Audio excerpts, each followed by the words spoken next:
In the future, humanity no longer fears death. That's because every time someone dies, a machine reprints their body from scratch and uploads their previously saved memories into a brand new brain. It sounds insane, but it's real, and one man has experienced it over 100 times. His name is Mickey. Just a few months ago, he was a total deadbeat, drowning in debt and being hunted by the mob. Unable to repay the outrageous interest, Mickey and his childhood friend Timo were captured. The mob boss even hacked off another man's thigh in front of them as a warning. Terrified they'd be next, the two friends signed up for the colonization program on the spot. Earth had become largely uninhabitable. Most people were desperate to escape to off-world colonies. Mickey, scrambling for a chance to get on the ship, hastily scrawled down an unclaimed expendable unit slot on the application form. When the reviewing officer saw it, he looked confused and kept asking if Mickey had actually read the job description. Mickey just nodded awkwardly. He hadn't read a word. Still, the officer called his superiors. Right then, Mickey noticed that Timo had scored a coveted spot, as a pilot no less. A few minutes later, a beautiful female scientist came to personally review Mickey's application.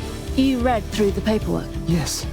She escorted him through a long tunnel, explaining the job as they walked. But Mickey was completely distracted by the scent of her hair. It reminded him of something distant and emotional. Soon they arrived at a special chamber where she explained the purpose of the recycling station beneath them. The facility could refine any organic waste aboard the ship, convert it into usable material, and feed it to the body printer. If Mickey died, the machine would print a new version of him within 20 hours. The doctor powered up the machine, and Mickey stepped in for scanning. His memories were backed up to a brick-like external drive. Plug that back in later, and all his old memories would rush back into his brain. As the scanner worked, Mickey had a vision of being held in his mother's arms. The scent of the scientist's hair was exactly like his mother's. But then, he remembered. It was a button he had pressed during childhood that caused a disaster, one that took his mother away forever. Mickey wept quietly in the chamber. The scientist returned, pulled a pistol from her waist, and loaded it. She handed it to Mickey and told him to shoot himself in the head. This was the final step to becoming an expendable unit. From now on, Mickey had to get used to dying, but he was too scared to pull the trigger. Frustrated, the scientist snatched the gun and did it for him. Meanwhile, the Theseus spacecraft launched into deep space. Mickey would spend the next 4.5 years aboard. Little did he know, his real nightmare was only beginning.